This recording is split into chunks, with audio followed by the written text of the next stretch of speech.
Excelente. Vamos a comenzar entonces. Muy buenos días a todos de nuevo y bienvenidos a nuestra clase. Ahora estamos en la segunda clase de este curso Identidad Espiritual. En la primera clase vimos el desarrollo histórico de las denominaciones diferentes. Vimos que del tiempo de los apóstoles se fue creciendo la iglesia, pero también se fue alejando poco a poco de la palabra de Dios. Así nació la Iglesia Católica, ¿verdad?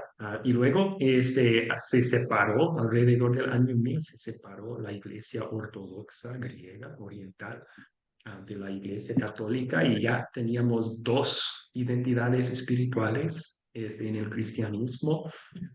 Luego, después de varios intentos de reformar, por fin en los días de Martín Lutero, se logró una reforma duradera que hizo nacer otra identidad espiritual, la Iglesia Luterana. Y poco tiempo después de esa reforma, había reformas en otras partes del mundo que dieron nacimiento a las iglesias protestantes o reformadas, como las conocemos.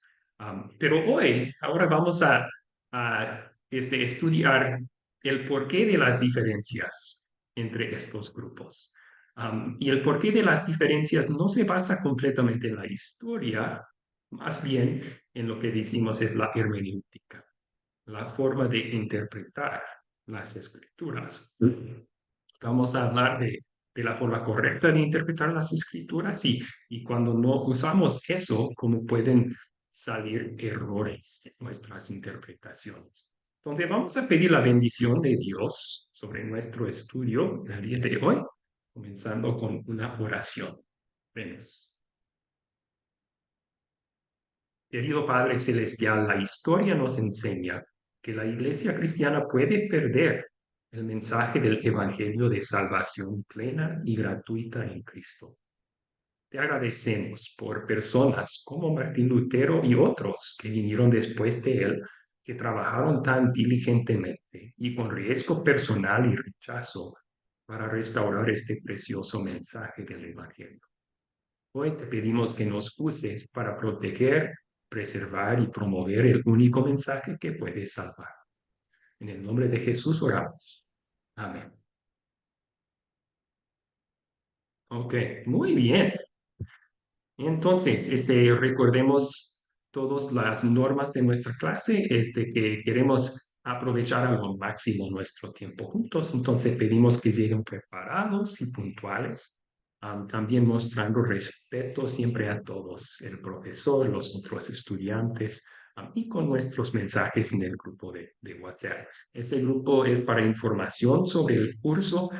Es con gusto también pueden poner ahí si tienen preguntas sobre el curso. Si es una pregunta sobre la enseñanza, también me la pueden enviar a mi WhatsApp personal. Y así evitamos llenar el grupo chat. Pero está bienvenido todo para hacer sus preguntas ahí también. Ok, una cosa que no mencioné en la primera clase es lo siguiente. Queremos que ustedes utilicen, por favor, una función de Zoom que es levantar la mano virtualmente. Si quieren aportar o hacer una pregunta, que es lo que nos gusta cuando participan, por favor, antes de hacerlo, levanten su mano virtualmente. Y así lo pueden hacer en Zoom. Si así más o menos se ve su pantalla en su dispositivo, aquí abajo donde dice reacciones, y hay esa carita con una sonrisa. Si hacen clic ahí, entonces sale un menú y hay un botón que dice levantar la mano. Si hacen eso, eso me indica a mí en el sistema de Zoom que quieren participar. Y es una forma ordenada de hacerlo. Entonces, ¿me hacen el favor de practicar esto ahora? Todos pueden hacer clic en reacciones y luego levantar la mano virtualmente. Excelente. Estoy viendo que María Jesús, Álvaro, Gladys, Carmen, Gloria, Mercedes, Edgar, todos, casi todos están haciéndolo. Muy bien. Si alguien tiene problemas con hacerlo, Me avisa después, me envía un mensaje a mi WhatsApp privado y les puedo ir ayudando. Ok, entonces, dicho esto, vamos a ver los objetivos de nuestro tiempo juntos. Hoy, en nuestra clase, vamos a primero repasar el video, pero luego también vamos a examinar la vida de Martín Lutero a la luz de la interpretación de la Biblia, o sea, con un enfoque especial en cómo él interpretaba las escrituras. También vamos a comparar las diferentes maneras de interpretar la Biblia que existen en las tres agrupaciones que mencionamos, ¿verdad? Iglesia católica, iglesia luterana y iglesias protestantes o reformadas. Y luego también vamos a hablar más de la forma correcta de interpretar la Biblia y hacer una lista de formas equivocadas de interpretarla para poderlas evitar. Muy bien. Hasta allí entonces, ¿alguna pregunta antes de que comencemos?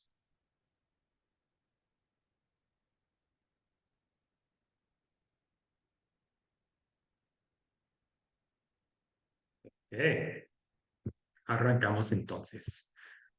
Preguntas de repaso sobre el video. La primera es, ¿qué método de interpretar las escrituras se desarrolló en la Iglesia Católica Romana? ¿Qué aprendieron del video sobre esto? Jesús, Giovanni levantó su mano, por favor, Jesús. Ok, en mis apuntes yo tengo la confianza en las enseñanzas orales de los obispos como en las escrituras. Segundo, la falsa creencia de los obispos y el Papa como sucesores de los apóstoles. Y tercero, la palabra de los hombres, que era tradición, y la palabra de Dios, que eran las escrituras, como iguales. Además de conseguir por ahí que la hermenéutica de la analogía de la fe. Eso es lo que yo tengo en mis apuntes. Ok, excelente, muchas gracias. Buenos apuntes usted tomó cuando miró el video. Gloria levantó su mano también para contestar esta pregunta. ¿Qué quiere contestar? Delante, Gloria. El método gramático histórico y su interpretación fue el cuidadoso análisis histórico y literario y teológico de un texto. Tiene por objetivo hallar el significado de un texto sobre la base de lo que sus palabras expresan en su sentido llano y simple a la luz del contexto histórico en que fueron escritas. Eso es todo, profe. Ok, yo creo que ahí tenemos en lo que usted contestó algunos buenos principios para interpretar correctamente la Biblia. Queremos estudiarlos en su contexto, tanto de la literatura en que fue escrita, también como su contexto de la Biblia entera, y su contexto histórico está incluido en eso. Sí, desgraciadamente, ese es no solamente lo único que utiliza la Iglesia Católica Romana en su interpretación, también utilizan la tradición sagrada de la Iglesia, que vamos a ver en un ratito más, ¿no? Es. Ok, muy bien, entonces en resumen, lo que aprendieron en el video sobre esto. Temprano en la Iglesia Católica Romana empezó a desarrollarse una confianza no solamente en lo que dicen las escrituras, sino también en las enseñanzas o tradiciones orales de los apóstoles. Ahora, en sí, eso no hubiera sido mal. O sea, si tuvimos las enseñanzas orales del apóstol Juan, él era testigo visual de lo que hizo Jesús, entonces es confiable la fuente. El problema viene con cómo sabemos ya después de los tiempos de los apóstoles qué es la tradición oral de los apóstoles y qué no. Ya no tenemos forma de averiguar. Pero en la Iglesia Católica ellos también desarrollaron una falsa creencia que los obispos y el Papa eran los sucesores de los apóstoles. Así que decían, ellos sí pueden decirnos si una tradición oral de verdad es apostólico o no. Y ahora ven el problema, ¿verdad? Porque ahora tenemos seres humanos muchos años después de los apóstoles diciendo, esa enseñanza es la verdad, pero esta no. Pero un ser humano es confiable. La Biblia es confiable porque es la palabra de Dios, pero un ser humano puede equivocarse.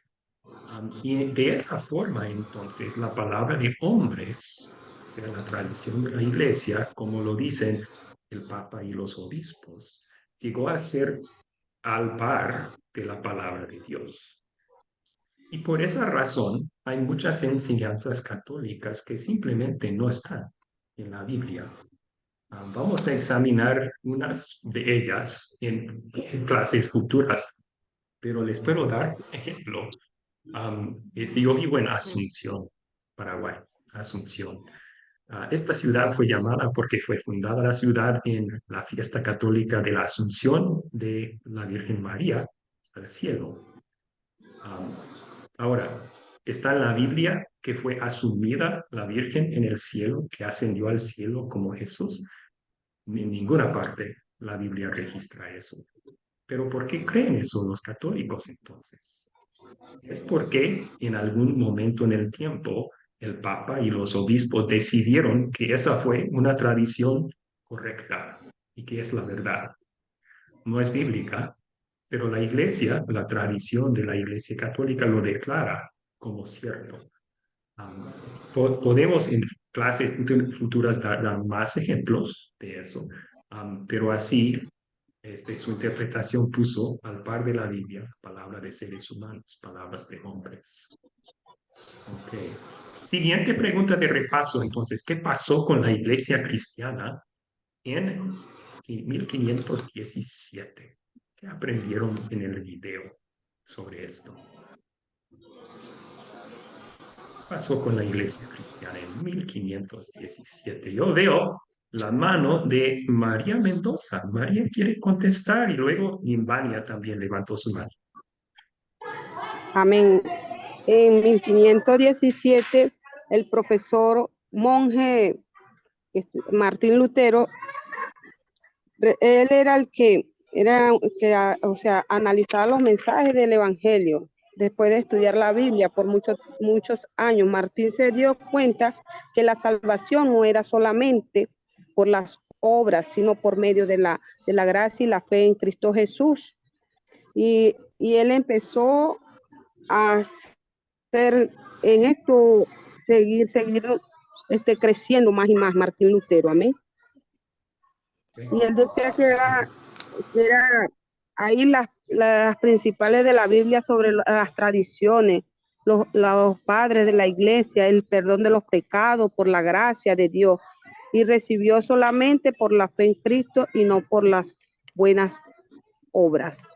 Hubo una división en la iglesia cristiana en 1500 también, y hubieron dos iglesias cristianas que se identificaban como espirituales. La primera se llamó luteriana y era en las enseñanzas y no era en las iglesias primitivas, porque él decía, o sea, él afirmaba que era por las enseñanzas que él daba, no por la iglesia primitiva. Él se afirmaba mucho en eso, amén. Eso es todo. Sí, o sea, vamos a ver las enseñanzas de Martín Lutero. Él quiso volver a la iglesia a las escrituras, las enseñanzas de Jesús y los apóstoles que se encuentran en la Biblia. Ujú. Gracias. Limbania, ¿qué iba a aportar aquí? Sí, sí, lo mismo que dijo la compañera. Martín Lutero entonces se identificó especialmente leyendo el libro de Romanos y resaltando la fe, la salvación por la fe y no por obras. Muy bien, muchas gracias. Excelente.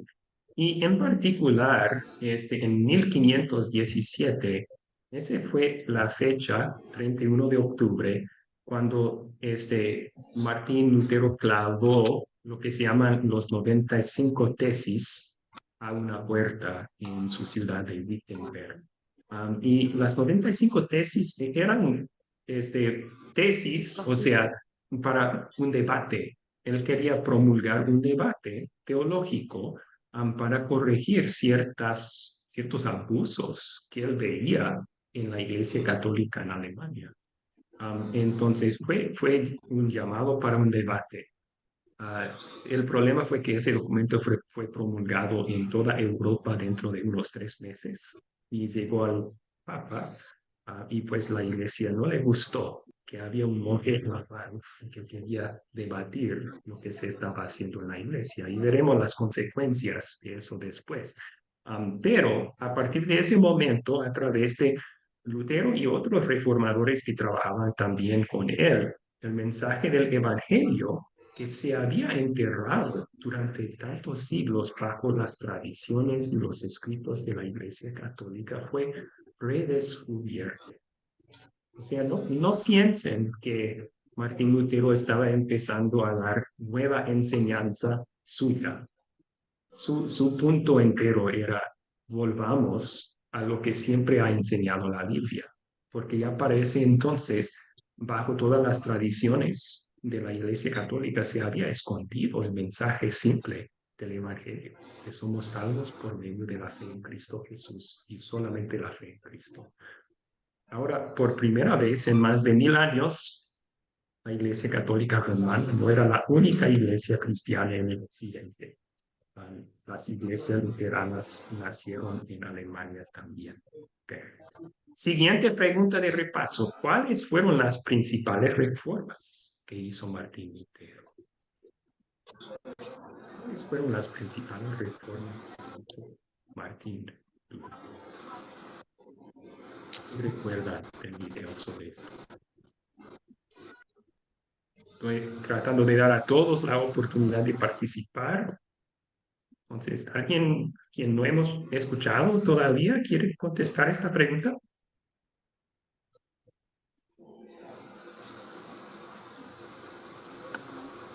Si no, yo veo la mano de Jesús. Jesús puede contestar. Jesús, adelante. Sí, la crítica a la venta de la indulgencia, la aparición de la justificación por la fe solo, la traducción de la Biblia al alemán y la promoción de, de seguir una, una verdad de todos los creyentes. La escritura era la única fuente de doctrina y práctica. La Biblia debe interpretarse a sí misma. Los pasajes bíblicos deben basarse en su conducta, en su manera de interpretación por el contexto. Debe ser la manera.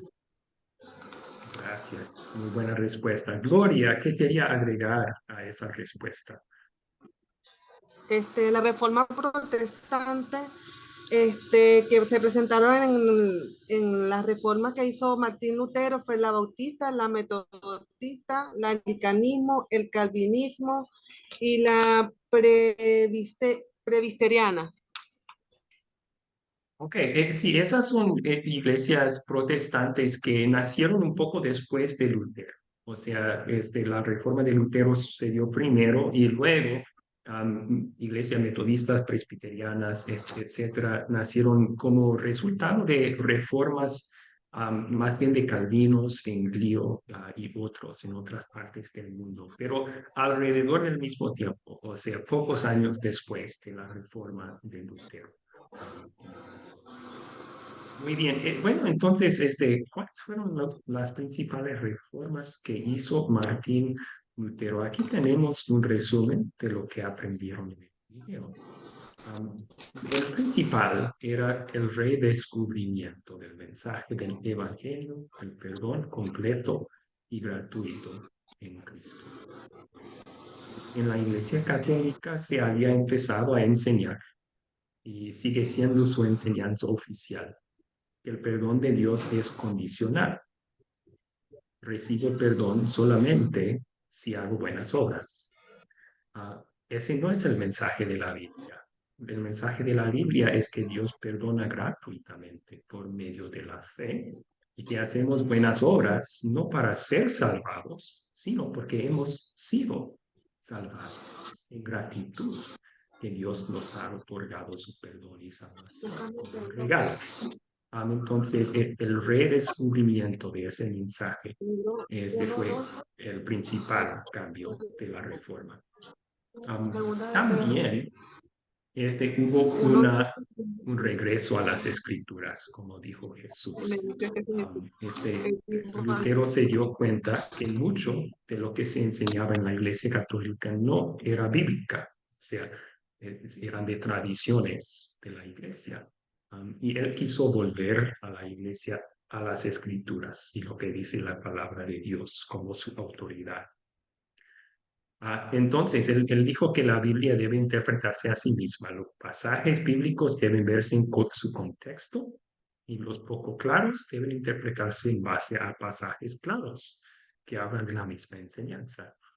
Vamos a hablar de esto más adelante también en el curso, pero es así. Si yo leo un versículo bíblico y digo, yo no entiendo esto, ¿qué quiere decir Dios aquí? En vez de sacar mi propia conclusión, lo que debo hacer es buscar otras partes de la Biblia que hablan del mismo tema, porque creemos que la Biblia es una y que toda parte es la verdad. Entonces voy a buscar otras partes que hablan más claramente del tema para ayudarme a entender lo que es difícil de entender. Y así, mientras voy interpretando la Biblia, de hecho, la Biblia está interpretando la Biblia, ¿verdad? Y ahí estoy en tierra firme, porque Dios no miente, la Biblia no se contradice. Bueno, ese fue el punto principal también de la reforma de Lutero. Sola escritura, vamos a decirlo así más adelante en la clase. También en cuanto a lo que dice la Biblia, Lutero dijo, hay enseñanzas aquí que van más allá de nuestra comprensión. Y cuando eso sucede, en vez de tratar de someter lo que la Biblia dice a nuestra lógica, debemos someter nuestra lógica a lo que la Biblia dice. Es decir, si yo leo algo en la Biblia y, por ejemplo, la Trinidad, van a aprender en otra clase que la Biblia dice que Dios es trino, Padre, Hijo y Espíritu Santo. ¿Cómo puede ser uno y tres a la vez? En nuestras mentes, si el Padre es Dios, el Hijo es Dios y el Espíritu es Dios, hay tres dioses. Pero la Biblia dice no, hay un solo Dios. ¿Cómo puede ser? Yo someto mi razón, mi lógica a lo que la Biblia dice. Si Dios dice que Él es tres, pero uno, entonces así es Dios. Yo confío en su palabra. Y esa fue la forma de interpretar la Biblia que promulgó Martín Lutero. Sometemos nuestra razón a lo que la palabra de Dios dice. Bueno, siguiente pregunta de repaso del video. ¿Qué nos puede decir sobre Zwinglio y Calvino? ¿Qué aprendieron en el video de instrucción sobre Zwinglio y Calvino?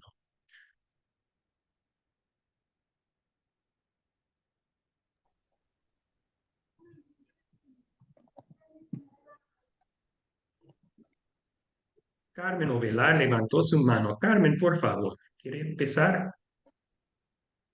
Sí, profesor. Yo puse que Calvino y Zwinglio fueron los fundadores de las iglesias reformadas o protestantes, entre ellas las iglesias bautistas, la presbiteriana, las pentecostales, etcétera, las evangélicas. Ellos adaptaban la Biblia a su modo de pensar, o sea que si algo no les gustaba, ellos lo cambiaban manera de pensar. Y bueno, la diferencia entre Lutero y Zwinglio fueron las doctrinas del bautismo, la Santa Cena, el papel del hombre en la conversión, hizo que se separaran Calvino con Martín Lutero. Sí. Bueno, eso es nada más. Ok, excelente respuesta, muchas gracias. También veo la mano de Gladys. ¿Quiere agregar algo?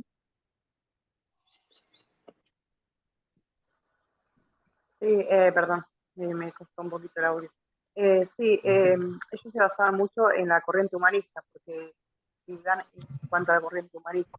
Y aparte de eso, ellos vetaban muchas cosas de la doctrina católica solo por ser católica, no por ser, por no estar en la Biblia, sino solamente por ser católico. Vetaban más que, o sea, Lutero no lo hizo. No no, las 95 tesis no estaban basadas en porque eran católicos, sino en cuanto a la palabra. Y la diferencia con ellos es que ellos usaron mucho el humanismo, entonces metieron corriente, pensamientos humanos en las traducciones, y aparte de eso, que eso fue lo que nos hizo separarse, y aparte de eso, ellos metaban muchas cosas de la doctrina católica por ser católicos. Excelente, muchas gracias por su respuesta. Sí, entonces, en resumen de lo que han contestado muy bien, Zwinglio era suizo y Calvino francés, pero los dos terminaron haciendo su trabajo en la Suiza, porque en Francia, que era un país más católica, ya Calvino tuvo que huirse de la persecución y se huyó a la Suiza, que era más, ah, tenía más libertad de religión en ese entonces que Francia. Pero los dos eran contemporáneos de Martín Lutero. Calvino nunca no conoció a Lutero. Él era más joven y Lutero ya había fallecido para el tiempo cuando Calvino estaba haciendo su reforma. Zwinglio y Lutero sí se conocieron, porque pues escucharon que estaban haciendo reformas a la vez y trataron de unir fuerzas. El problema es que no podían ponerse de acuerdo en todas las doctrinas de la Biblia. Y eso fue porque Zwinglio y Calvino, aunque ellos también decían sola escritura con Lutero, en la práctica, algunas de las enseñanzas de la Biblia la interpretaban según su lógica, la razón, en vez de someter su razón a lo que dice la Biblia. Entre Lutero y Zwinglio, el único punto en su conversación que tenían de desacuerdo fuerte era sobre la Santa Cena.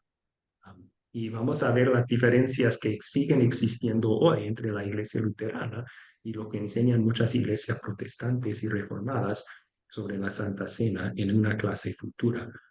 Pero también Calvino diferenciaba de Lutero en otras enseñanzas también.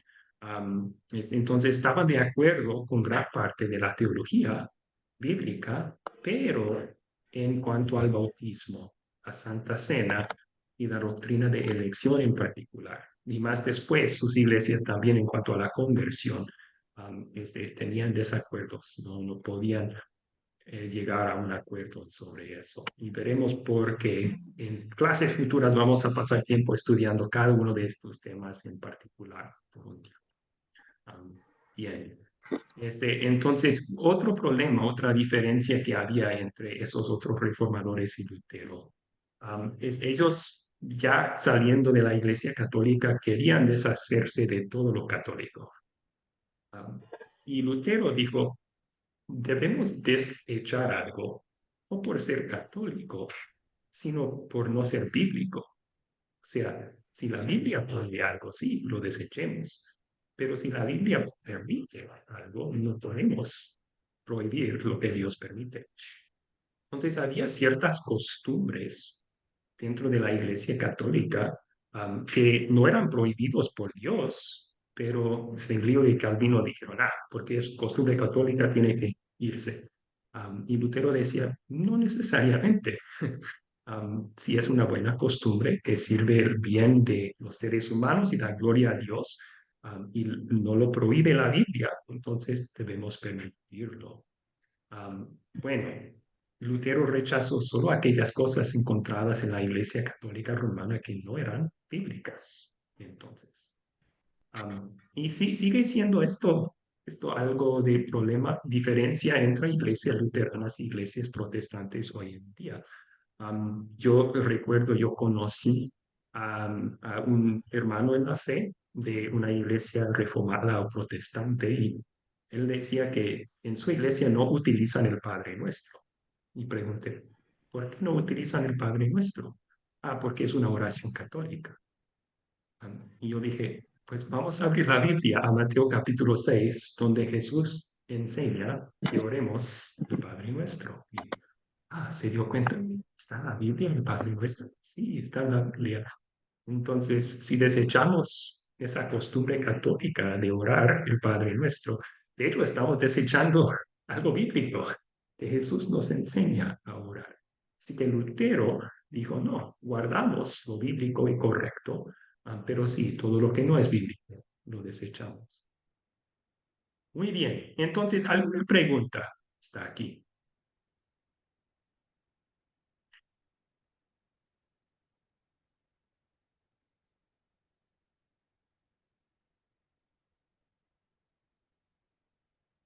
¿Cuáles son sus preguntas? Antes de continuar,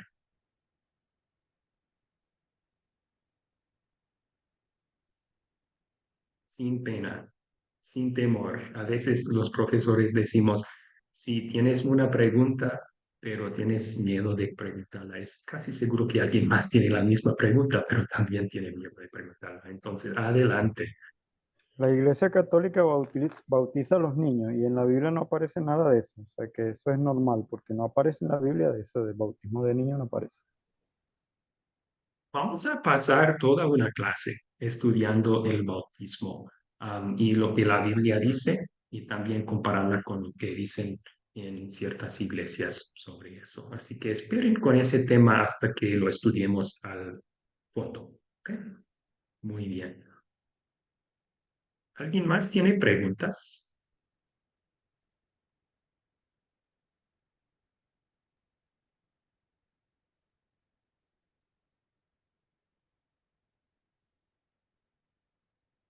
Ok, entonces vamos a darles un resumen un poco breve de la historia de Martín Lutero. Si ustedes quieren profundizar más sobre esto, definitivamente pueden. Hasta hay una película en nuestra página web de la vida de Martín Lutero que pueden mirar. También hay mucha información por todo el internet sobre él. Pero sí, ¿cuáles son las fechas claves en la vida de Martín Lutero? Pues ahí tienen su fecha de nacimiento, 1483, y su fecha de morir, 1546. Él nació a una pareja, su papá era minero, y de hecho tenía un negocio, o sea, no eran pobres, ¿verdad? Su papá quiso que Martín, su hijo, fuera un abogado. Así que él empezó a estudiar para ser abogado. Pero luego, en 1505, después de casi morir en una tormenta, él juró que se iba a ser monje y hizo cumplir su juramento. Así que, aunque su papá estaba muy enojado, él se hizo monje en 1505, un monje agustiniano. En 1507 fue ordenado sacerdote en la Iglesia Católica. Y en ese tiempo, cuando vivía en el monasterio y trabajaba como sacerdote, siempre estaba afligida su conciencia, porque él creía lo que la Iglesia Católica enseñaba, que Dios es un Dios de justicia y que tiene que castigar al pecador. Y la única forma de salvarte de ese castigo es vivir una vida recta y buena. Así que él se empeñaba a vivir una vida recta y buena. Pasaba horas y horas todos los días orando, hasta empezó a afligirse a su propio cuerpo, castigarse a sí mismo, tratando de salvarse del castigo de Dios, pero nunca encontraba la paz. Um, el dueño del monasterio, el dueño no, el obispo del monasterio, notó esa inquietud, esa ansiedad en Martín, y él dijo, va a ser bueno que tú estudies la Biblia. Así que lo envió a estudiar para ser profesor. En 1512, entonces, Martín Lutero sacó su doctorado y empezó a dar clases de la Biblia. Y en particular estaba enseñando cursos sobre los salmos, sobre la carta de los romanos. Y fue por medio de ese estudio de la palabra de Dios que Dios iba abriendo sus ojos. Él leía cosas en el libro de Romanos, por ejemplo, que la justicia de Dios no solamente es algo que nos castiga al pecador, Más bien es la justicia que nos salva en Cristo. Leyó Romanos 3:28 que dice, somos salvos, justificados por la fe, sin obras de la ley. Empezó a darse cuenta, Dios me salva no por lo que yo hago, sino por lo que Cristo hizo por mí. Esa es la justicia de Dios. Dios castigó a Cristo en mi lugar. Ahora me perdona, me deja sin castigo a mí. Y él comenta en sus escritos que fue como si hubiera abierto el cielo cuando él iba leyendo la Biblia, encontrando de nuevo esa verdad. Le daba paz, le daba tranquilidad, estaba bien con Dios. No porque él era bueno, sino porque Jesús lo había salvado. Fue en 1517 entonces cuando él publicó sus 95 tesis. Como dije al principio de la clase, la queja principal que él tenía contra la Iglesia Católica en ese documento fueron las indulgencias. Las indulgencias en ese entonces eran documentos que se vendían por predicadores y viajantes de la Iglesia Católica. Y esos documentos decían que con comprar este documento, la Iglesia te otorga perdón para tu pecado, de las consecuencias terrenales de tu pecado. Él vio eso como algo no bíblico y un abuso, vendiendo el perdón de Dios. ¿Cómo puede ser? También él vio que en la práctica era horrible esa enseñanza falsa, porque ¿qué hacían? Se fueron a emborracharse y luego al día siguiente compraron un pedazo de papel y decían, soy salvo de lo que... Ay, ok, entonces su primera queja era contra esa práctica. Y si leen los 95 tesis, es muy fuerte en contra de esa práctica. Pero bueno saber que él, siendo fiel católico, pensó, si solo supiera el Papa sobre esto, este abuso, entonces lo cambiaría. Am, el problema fue que el Papa bien sabía lo que estaba sucediendo. La Iglesia Católica quería construir una nueva capilla en Roma y por eso estaban vendiendo las indulgencias. Así que cuando llegó ese documento al conocimiento de las autoridades de la Iglesia Católica, no estaban felices. En el año 1521 convocaron un dieta, que era una reunión oficial de la Iglesia, en una ciudad que se llama Worms, en Alemania, y llamaron a Martín Lutero a estar presente. Y Lutero pensó, excelente, ahora tengo mi debate. Quieren hablar de este tema de las indulgencias. Pero en vez de querer hablar, cuando él llegó ahí, simplemente dijo el oficial que estaba presente de la Iglesia Católica, estos son tus escritos, ¿te vas a negar de ellos o no? Y Lutero dijo, no hay debate. Pasó un día pensando en su respuesta.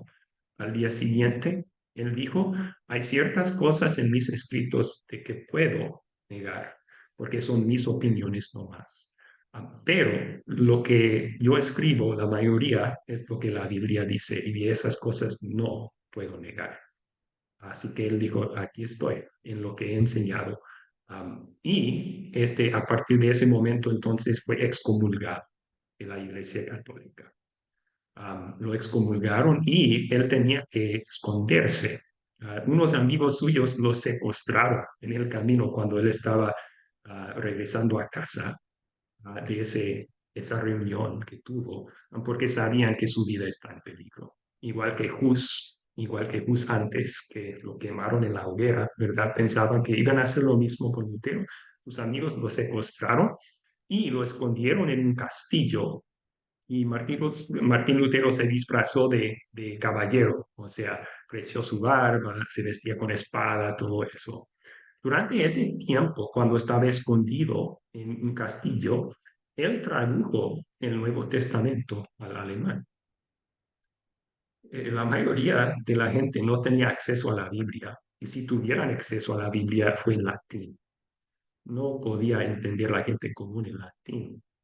Entonces, Martín Lutero dijo, si mi enseñanza es lo que la Biblia dice, necesito que todos sepan lo que la Biblia dice. La gente necesita tener la Biblia en su idioma propio. Empezó a traducir el Nuevo Testamento al alemán. Más tarde en su vida terminó la obra de traducir toda la Biblia, Antiguo Testamento y Nuevo Testamento en alemán. En 1525 él se casó. Ya se estaba comenzando a tener más momentum en la reforma en Alemania y varios de los que estaban en monasterios, monjes, se daban cuenta que en la Biblia Dios no manda que vivamos así. O sea, no hay ningún mandato bíblico que uno no puede casarse, no hay ningún mandato bíblico que uno debe de escapar de la sociedad y vivir en un claustro. Entonces, algunas monjas dijeron, no vamos a continuar en esta vida, porque no es bíblica. Una de ellas era Caterina von Bora, y a la insistencia de sus amigos, Martín Lutero se casó con ella y tuvieron varios hijos juntos. Él escribió mucho. Martín Lutero tiene muchos escritos. Creo que uno de los más importantes fue su catecismo. Un catecismo simplemente es un libro de doctrina, enseña doctrina. Y cuando él y los otros reformadores con él estaban visitando las iglesias en Alemania, se dieron cuenta que hasta los mismos pastores de las iglesias a veces tenían poco conocimiento bíblico. Comentó en uno de sus escritos que un pastor ni sabía los 10 mandamientos y estaba pastoreando una iglesia. Él dijo, ¿cómo puede ser esto? Así que él escribió un catecismo para la instrucción de jóvenes en el hogar y también de adultos que tienen esas enseñanzas básicas de la Biblia, los mandamientos, con una sencilla explicación, las verdades de los credos sobre el bautismo, la Santa Cena. Y esa fue una de sus obras más importantes, el catecismo que escribió para jóvenes, que todavía ustedes pueden bajar y descargar en nuestra página web. Pero en resumen sobre la reforma entonces, que llevó a cabo Martín Lutero, a veces se resume en tres solas, tres solas. La primera es sola gratia, o sea, solo por gracia. La gracia es el amor o favor merecido de Dios. Y Lutero quiso volver la iglesia a esa verdad de las Escrituras, que somos salvos por gracia, no porque lo merecemos, sino porque Dios nos ama, aunque no lo merecemos. Y en ese amor envió a Cristo, quien tomó nuestro lugar. Se enseña eso en Efesios 2, 8 a 9. ¿Alguien quiere leer estos versículos?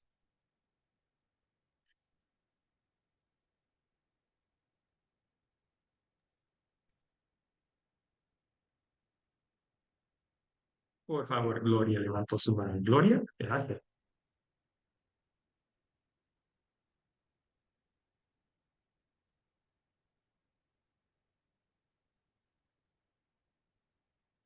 No le escuchamos, Gloria. ¿Puede activar su micrófono?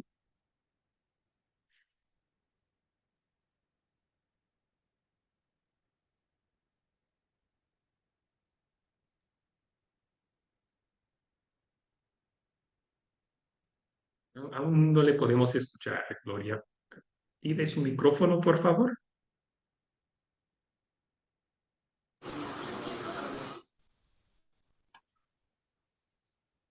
Ahora sí. Vuelvo a leer Efesios. Sí, Efesios 2, 8 y 9. Ciertamente la gracia de Dios lo ha salvado por medio de la fe. Esta no nació de ustedes, sino que es un don de Dios, ni es resultado de las obras para que nadie se vanaglorie.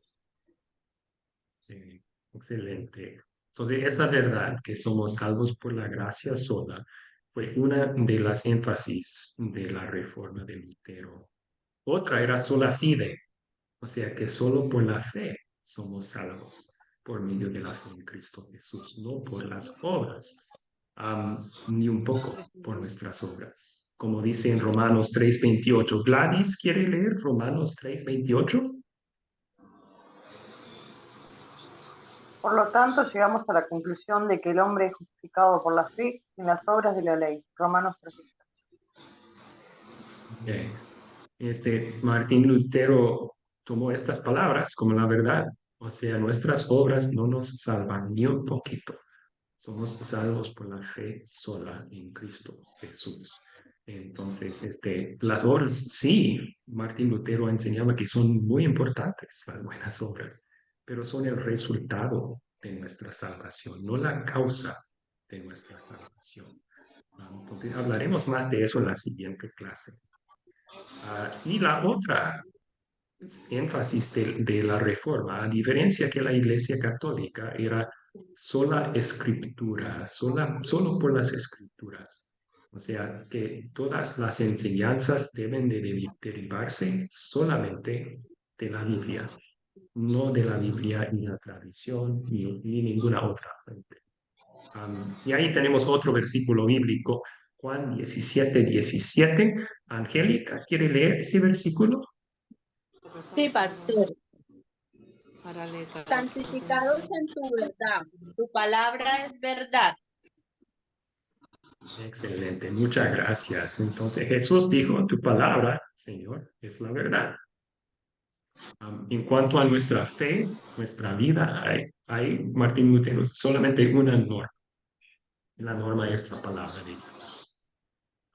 Entonces eso fue diferente que la palabra y la tradición, como dice la Iglesia Católica. Muy bien. Entonces, ahora vamos a pasar a la interpretación de la Biblia.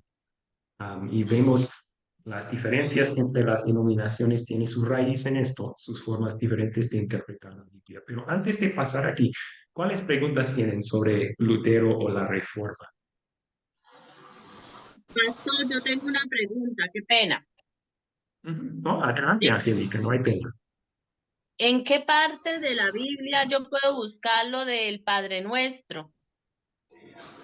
Sí. Se encuentra en Mateo capítulo 6, también otra versión, pero casi igual, en Lucas capítulo 11. Mateo 6, Lucas capítulo 11. Gracias, pastor. A usted, gracias. Y en otro curso de la academia van a aprender sobre eso.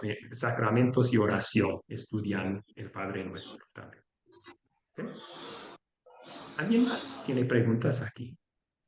Profesor, una pregunta. ¿La Santa Inquisición no pudo haber intervenido cuando Martín Lutero estableció esta reforma o que pasó algo de que lo ayudara a él para que la Inquisición como Iglesia Romana, como el poder que tenía, pudiera atentar con su vida, como ellos tenían toda esa potestad?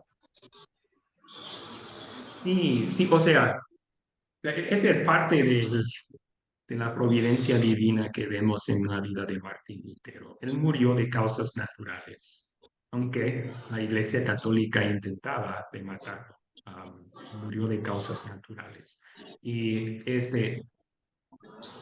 en cuanto a la Inquisición, no he estudiado eso en tiempo, pero de lo que entiendo yo, había varias Inquisiciones. O sea, un tiempo grande de Inquisición, pero había en dados momentos otras.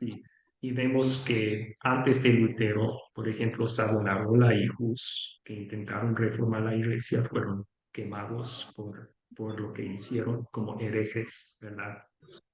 Y en los tiempos después de Lutero también, en muchas partes del mundo, hasta en Latinoamérica, llegó la Inquisición acá. Yo recuerdo, yo visité con un hermano que estaba viviendo en Colombia por un tiempo, visité Cartagena y ahí tiene un museo dedicado a la Inquisición, Cartagena, de las Indias y de los indios. Bueno, ahí yo vi los nombres de los que fueron ejecutados por su fe y había como 30 luteranos que murieron en Colombia en el siglo XVII como causa no, resultado de la Inquisición. Entonces, sí tiene que ver eso acá también. ¿Cuáles otras preguntas tienen sobre Lutero?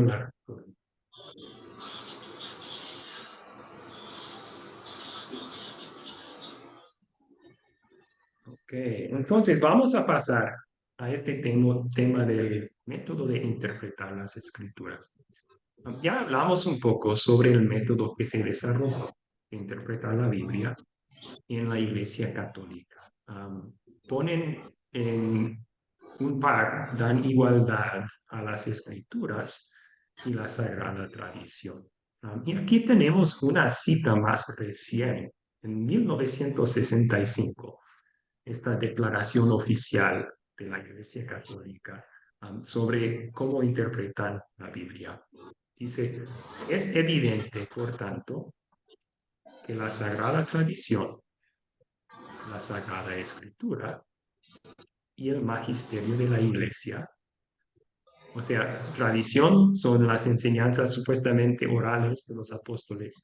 El magisterio de la Iglesia es el Papa y los obispos, que son en la doctrina católica los únicos que tienen la autoridad para interpretar las escrituras. Y la Biblia están entrelazados y unidos de tal forma que no tiene consistencia el uno sin el otro. Y que juntos, cada uno a su modo, bajo la acción del Espíritu Santo, contribuyen eficazmente a la salvación de las almas. Punto.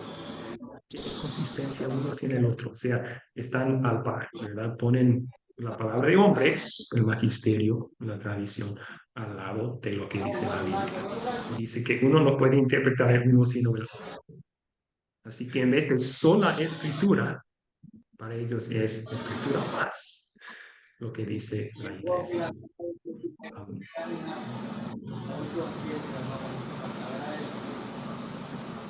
Ahí está un resumen de lo que acabo de decir.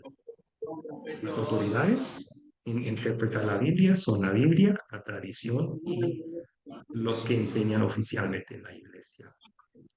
Hasta tienen una enseñanza oficial que el Papa, cuando él habla de su sede oficial, ex cathedra, es sin error. O sea, que lo que él promulga allí es la verdad, 100% palabra de Dios. Así que obvio, están tomando palabra de hombre y convirtiéndolo en palabra de Dios.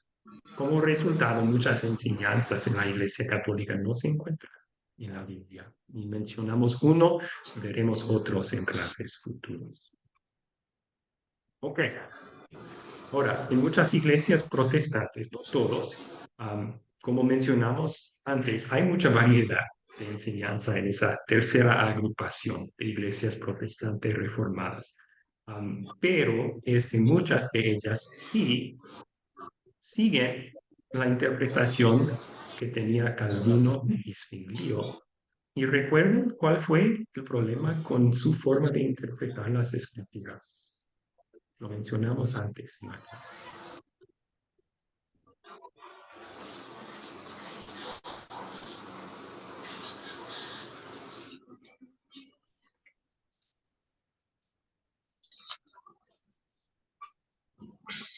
¿Cuál fue la diferencia entre cómo Lutero, Calvino y Zwinglio interpretaron las escrituras? ¿Alguien recuerda? Sí, profesor. Sí, Se Carmen, adaptaban la adelante. Biblia, se adaptaban la Biblia según su modo de pensar.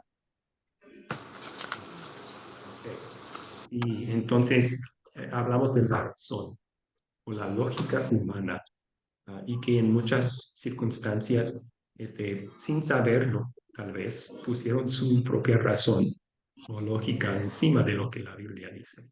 Así que era el filtro por medio del cual ellos interpretaban la Biblia en vez de someter su razón a lo que dice la palabra, ¿verdad? El único filtro que debemos tener para saber qué es la verdad o no es la Biblia. Y hoy en día muchas iglesias protestantes afirman que solamente la escritura es la verdad, pero en práctica hacen que la Biblia se ajuste a la razón o la lógica humana o también a la experiencia humana, y veremos eso un poco más después. Pero les voy a dar un ejemplo de esto. En cuanto a lo que la Biblia dice sobre la elección, vamos a ver Efesios capítulo 1, versículos 4 al 8, y veremos una enseñanza bíblica, pero luego también una enseñanza común en iglesias protestantes, que es lógica, pero no es bíblica, para demostrar que utilizan su razón para interpretar lo que la Biblia dice en vez de someter su razón a lo que la Biblia dice. ¿Alguien puede leer Efesios 1, 4 al 8, por favor? Sí, Gladys, adelante. En él Dios nos escogió antes de la fundación del mundo para que en su presencia seamos santos e intachables. Por amor, nos predestinó para que por medio de Jesucristo fuéramos adoptados como hijos suyos, según el beneplácito de su voluntad, para alabanza de la gloria de su gracia, con lo cual nos hizo aceptos en el amado. En él tenemos la redención por medio de su sangre, el perdón de los pecados, según las riquezas de su gracia, la cual desbordó sobre nosotros en toda sabiduría y entendimiento. Ok, muy bien. Entonces, estos versículos están llenos de verdades muy consoladoras para nosotros. Quiero aplicarlos a ustedes personalmente primero. Pablo dice de él y los creyentes en Éfeso, y es cierto para usted también. Dios nos escogió antes de la fundación del mundo. Antes de decir que haya luz en el primer día de la creación, Dios ya sabía que tú ibas a nacer. Y a pesar del hecho de que sabía que ibas a nacer pecaminoso, Él te escogió. Él dijo, yo quiero a ti como mi hijo en Cristo Jesús. Wow, qué consuelo me da eso, ¿verdad? Ya antes de crear el mundo, Dios ya tenía planeado mi salvación. Nos predestinó en ese entonces para que por medio de Cristo fuéramos adoptados como sus hijos. Qué grande y de gran consuelo es esa verdad. Dios me conoció, me escogió para ser salvo por medio de la fe en Cristo de antes de la creación del mundo y por pura gracia. No lo merecía yo, no era mejor que cualquier otro ser humano, pero por pura gracia me escogió a mí. Ahora, esa es la enseñanza bíblica y claramente está aquí en estos versículos, no lo pueden negar. El problema es de esta enseñanza bíblica en muchas iglesias protestantes, y Calvino tenía el mismo problema, sacaron una conclusión lógica. Decían, si Dios predestinó a los que íbamos a ser salvos, en el mismo acto predestinó a otros para que fueran condenados. ¿Ven eso? Ahora está diciendo, Dios, antes de crear el mundo, quiso condenar parte de la humanidad. Predestinó eso. Esa es una conclusión lógica, pero no es bíblica. ¿Qué dice la Biblia en cuanto a eso? ¿Alguien puede leer Juan 3:16?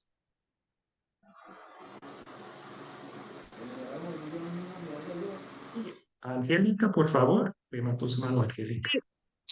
Sí, pastor, dice Juan 3:16, porque de tal manera amó Dios al mundo que ha dado a su Hijo unigénito para que todo aquel que en él cree no se pierda, sino que tenga vida eterna. Timoteo 2:4, el cual quiere que todos los hombres sean salvos y lleguen a conocer la verdad. Dios envió a Jesús para el mundo entero. Dios quiere que todos los hombres sean salvos, sin excepción. Entonces Dios no predestinó a nadie a la condenación. Si fuera así, Dios no quiso salvarlos. Dios quiso salvar y quiere salvar a todos. Eso es lo que dice la Biblia. Pero vemos de este ejemplo cómo uno puede, si deja que su razón se enseñoree sobre lo que dice la Biblia, puede llegar a conclusiones, interpretaciones falsas. Entonces, eso es lo que sucedió con Calvino y Zwinglio, y también sigue siendo el caso en muchas iglesias protestantes o reformadas hoy. Bueno, hasta allí entonces. Perdón, un punto más. No solamente en cuanto a la predestinación, sino también algunas otras enseñanzas que estudiaremos en clases futuras Muchas iglesias protestantes tienen este problema de interpretación. Y en el video se mencionaron algunos de ellos. Entonces, sí, algunos de ellos son el bautismo, la conversión, la Santa Cena, y veremos esos temas en clases futuras. Okay. ¿Cuáles preguntas tienen hasta aquí entonces?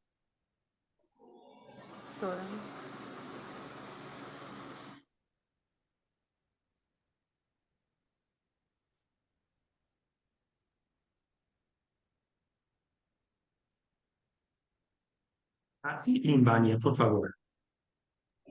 Bueno, no pregunta, profesor. Hasta aquí todo ha estado muy claro, muy edificante, muy interesante. Gracias. Yo sí tengo una pregunta, profesor. Sí, Jesús, adelante.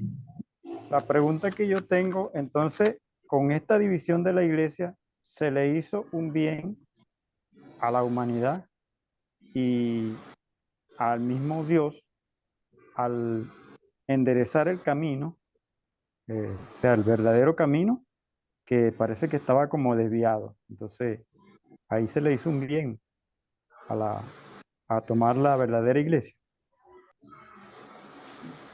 Sí, Dios obró por medio de las reformas que se llevaron a cabo para el bien de su iglesia. Por medio de todo obra para el bien de su iglesia. Esa es su promesa. También obra para el bien de la iglesia en persecución, como vimos en la clase pasada. Pero sí, vemos claramente que Dios ha bendecido a su iglesia con estas reformas. Bien. ¿Alguien más tiene preguntas? Ok. Entonces, volvemos a recalcar que en cuanto a Lutero, entonces, él decía que la razón es buena, pero debe de someterse a lo que la Biblia dice, porque la razón humana también puede equivocarse, pero la Biblia no se equivoca, porque es la palabra inspirada de Dios. La razón humana, sin embargo, no es la única cosa que puede llegar a tener autoridad sobre la Biblia para determinar lo que es la verdad. Y ahora, al final de la clase, vamos a hablar de otras autoridades, o sea, fuentes de supuestamente verdad, podrían desviarnos si permitimos que influyan en nuestra interpretación de la Biblia. Para aclarar aquí, vimos en la Iglesia Católica tienen la Biblia, pero también la tradición, una palabra de seres humanos que puede desviarnos, ¿no? En muchas iglesias protestantes, la Biblia, pero también la razón humana que interpreta la Biblia y puede desviarnos. Esa otra cosa, ¿qué más podría ser? Que si interpretamos la Biblia a base de X, vamos a equivocarnos. ¿Qué piensan de eso? Les voy a dividir en grupos pequeños para platicar de esta pregunta. Por unos 5 minutos pueden hablar de este tema en sus grupos pequeños. Voy a dividirlos ahora mismo en grupos pequeños. Debe aparecer una invitación en sus pantallas para pasar a un pequeño. Aceptan esa invitación, platiquen de esto en sus grupos pequeños y volveremos enseguida para hablar más. Ahí está. ¿Apareció la invitación de pasar al grupo pequeño? ¿Pueden hacer clic, por favor?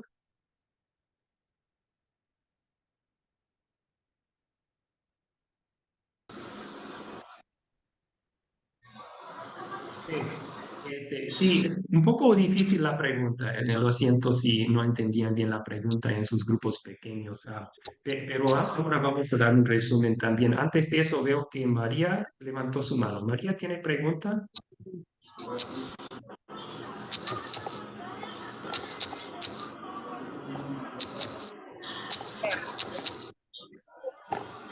De verdad, cuando leemos la interpretación de la Biblia, porque si no, es el Espíritu Santo el que nos lleva toda verdad cuando estamos en la búsqueda o escudriñando la palabra del Señor, porque a veces cuando nosotros queremos hacerlo por nosotros mismos no entendemos nada de lo que está escrito ahí en la palabra del Señor. Amén. Y gracias por citar ese versículo que el Espíritu Santo nos guía a toda la verdad y lo hace por medio de las escrituras, ¿verdad? Entonces, cuando usamos algo que no es las escrituras para encontrar la verdad, es ahí cuando nos caemos en el peligro de estar en error. Y vamos a ver algunas cosas, autoridades que pueden desviarnos así cuando las utilizamos para interpretar lo que es la verdad. Primero, en la lista podría ser revelación directa o continua. Hay versículos bíblicos que son muy explícitos, que nos dicen que no necesitamos más que la Biblia. En segundo de Timoteo, Pablo escribió, toda la escritura fue inspirada por Dios y es útil para enseñar, corregir, redarguir, para que el hombre de Dios esté enteramente capacitado para toda buena obra. Las escrituras enteramente nos capacitan para toda buena obra. ¿Necesitamos algo más que la Biblia? No, la Biblia es suficiente. Pero una forma en que entonces podemos llegar a errores es pensar que Dios nos va a dar más información, que hay visiones o sueños, revelaciones directas de Dios todavía hoy en día, que esos también son la verdad. Am, podemos caer en error si creemos eso, ¿verdad? ¿Qué tal si Dios nos dice algo que no es bíblico? Pues ahí tenemos una contradicción con lo que la Biblia dice y uno va a ganar, va a ganar. Así que revelación directa o continua puede causar problemas cuando interpretamos la Biblia. ¿Cuál es la autoridad? ¿Es mi sueño o lo que dice la Biblia? Siempre es la Biblia, ninguna otra cosa. A veces presuposiciones falsas pueden ser lo que nos enseñaron nuestros papás. Pueden ser dichos comunes que hemos llegado a creer. Pueden ser lo que se enseña o siempre se ha enseñado en la iglesia, que está mal, no es bíblico, pero lo hemos llegado a creer como si fuera bíblico. Y ahí cuando entramos a la Biblia para interpretarla, tenemos esa otra autoridad diciéndonos, no, no es así. Y puede desviarnos, ¿verdad? Yo recuerdo una vez un miembro de mi iglesia en Houston, Texas, cuando era pastor ahí, me citó la Biblia. Dijo, sí, como dice la Biblia, como dice Dios, ayúdate que te ayudaré. Ayúdate que te ayudaré. Y tenía que decirle, eso no está en la Biblia. Dios no dijo eso. Y ella dijo, es cierto, Dios no dijo eso. No, no está en la Biblia. Ese no es un versículo bíblico, ¿verdad? Entonces, puede haber presuposiciones falsas que tenemos sobre Dios. Y si llegamos a la Biblia con esas presuposiciones guiándonos, nos vamos a desviar en la interpretación de lo que Dios dice. Otra autoridad que puede causar problemas, el corriente del mundo. Un ejemplo de esto sería, muchos científicos hoy en día enseñan que el mundo se ha desarrollado así por medio de la evolución. O sea, millones y millones de años de casualidad han producido la vida y lo que vemos hoy. La Biblia no dice eso.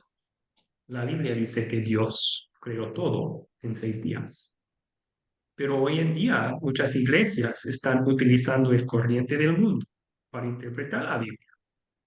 Y están diciendo, no, la evolución es cierto. Dios creó todo, pero lo hizo por medio de la evolución. No en 6 días, sino en millones de años. Ok. Ahora estamos saliendo de lo que la Biblia dice, porque otra autoridad estamos usándola para interpretar las escrituras, en vez de dejar que la Biblia misma hable. Otro ejemplo, las emociones o la experiencia. Se suele escuchar sobre tal vez un culto o una iglesia. Yo sentí la presencia de Dios allí. Hay un problema cuando basamos la verdad en lo que sentimos, en nuestras emociones. Porque nuestras emociones pueden estar equivocadas. Yo puedo llegar al momento en mi vida cuando no siento la presencia de Dios de ninguna forma, siento abandonado por Dios. Eso no cambia lo que la Biblia dice. Jamás te voy a abandonar. Estoy contigo hasta el fin del siglo. Pero si baso mi fe en mis emociones, entonces podría llegar a una conclusión opuesta. Podría interpretar mal las escrituras. Entonces, hasta las emociones tenemos que decir no son una norma fiel, que pueden equivocarse, ¿verdad? Y aún la Biblia misma, versículos interpretados fuera de su contexto. Recuerden cuando Jesús fue tentado. El Espíritu de Dios lo llevó al desierto y por 40 días fue tentado por el diablo. Y Dios nos da 3 ejemplos de esas tentaciones en la Biblia. Una de ellas, el diablo llevó a Jesús a la cima del templo y dijo, tírate abajo, porque escrito está, Dios enviará sus ángeles para cuidarte, para que no te tropieces contra ninguna piedra.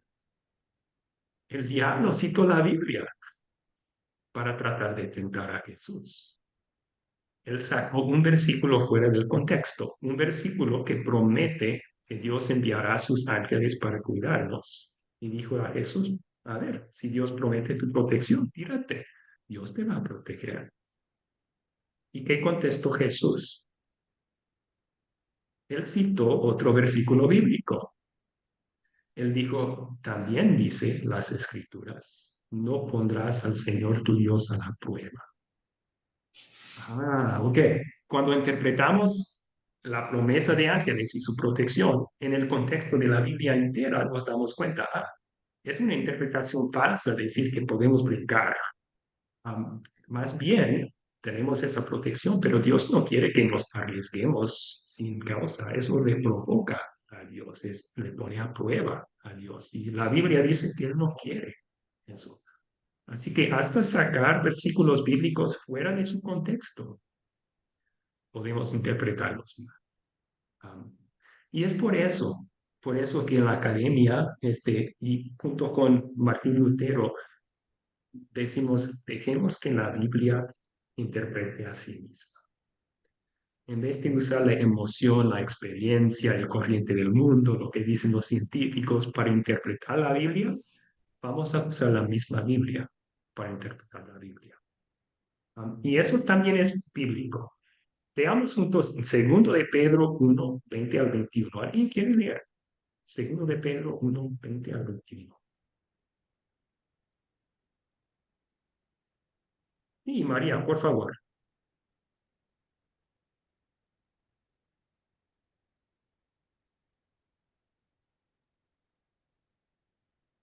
María, ¿puede Antes activar su que nada micrófono? debe de, Ahí está, perdón. antes que nada debe de entender esto.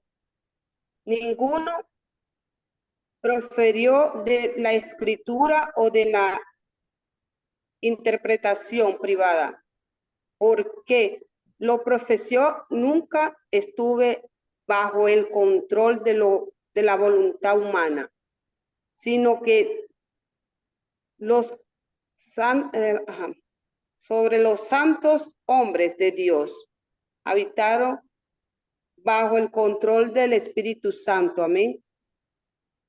Gracias, María. Sí, esta última parte hablamos de esta doctrina como la inspiración verbal. Desde los santos hombres que escribieron la Biblia, los creyentes que escribieron la Biblia, lo hicieron bajo el control del Espíritu Santo.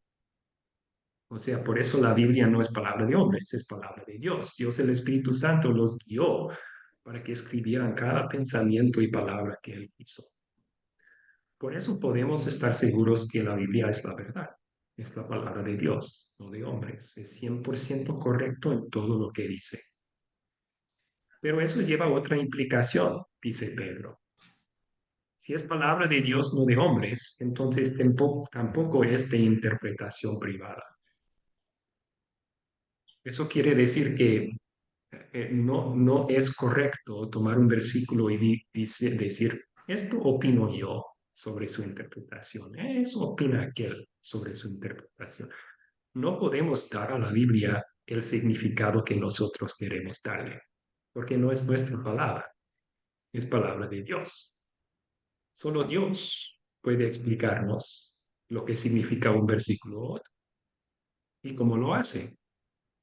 Lo hace por medio de la misma Biblia.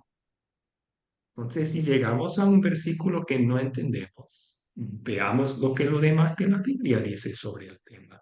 Y Dios nos va a guiar a entender por medio de la misma palabra lo que significa el versículo que no entendemos. Eso es dejar a la Biblia interpretarse a sí misma. Y esa es la práctica que vamos a estar utilizando en este curso para ayudarles a ustedes también a interpretar la Biblia y desarrollar su propia identidad espiritual. Muy bien, ahí vamos a terminar, vamos a concluir con una oración. Los que tienen que irse pueden. Y yo me quedo, si tienen preguntas o dudas, me quedo el tiempo que quiera después para contestarlas. Oremos. Señor Jesús, tu palabra es la verdad. Utiliza esa palabra para fortalecer nuestra fe en ti todos los días y para guiarnos a toda la verdad. La verdad en lo que creemos, la verdad en lo que vivimos también. Ayúdanos a siempre apreciar tu Santa Biblia como el consuelo y el fundamento firme que de verdad es para nuestras vidas. Y ayúdanos a siempre interpretarla correctamente. Es en tu nombre, Cristo, que te lo pedimos. Amén. Ok, muchas gracias. Los que quieren despedirse, ahora pueden. Hasta luego, profesor. Muchas gracias por la clase de hoy. Dios los bendiga y a todos los hermanos. Amén. Igualmente, Gloria, que tenga bendecido día. Bueno, que la paz de Dios esté con cada uno de ustedes, hermanos, y la bendición de Dios Padre y Espíritu Santo los acompañe. Pues me despido también. Bueno, hasta la otra semana. Chao. Que el Señor les bendiga. Pastor, Dios Igualmente, te María. bendiga. Muchas Igualmente. gracias. Bendiciones para todos. Igualmente. Muy edificante. Ay, gracias, qué bueno, qué bueno. Gracias, Limania, Angélica, que tengan buen día. Gracias, gracias. Feliz Ok, día, hermanos, excelente. que Dios los bendiga en el nombre del Padre, y del Hijo y del Espíritu Santo. Hasta luego. Amén, René, gracias. Que tenga lindo día. Igualmente, Nos profe. vemos, pastor. Sí, nos vemos. ¿Quién Dios lo era? bendiga. Rosy. Amén. Igualmente, Nos vemos. igualmente. Que tenga Bye. bendecido día. Amén. Igualmente. Bye. Pastor, bendiciones. Igualmente, Sí, Daniel, bendiciones. gracias. Bueno, en verdad, pues creo que es interesante poder valorizar el esfuerzo de estos reformadores, que muy poco se toma en cuenta en estos tiempos con lo que tiene que ver a la interpretación de la palabra.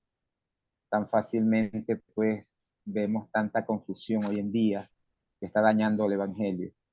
Y estas historias, pues estos estudios, creo que conllevan a un acto de conciencia como iglesia, a reconocer el trabajo de esos reformadores y que nosotros también podamos estar muy al pie de la letra, adaptándonos a lo que es la doctrina, la enseñanza, para ayudar a la iglesia. Entonces, en verdad, muchas gracias, profesor, pastor, por permitirnos adquirir conocimiento y en verdad, pues debemos de considerar ese trabajo que esta gente hicieron también para que hoy nosotros, pues, tomemos nuestra posición también de ser defensores de la verdad y proclamarla como debe ser acorde a las escrituras. Bendiciones. Amén.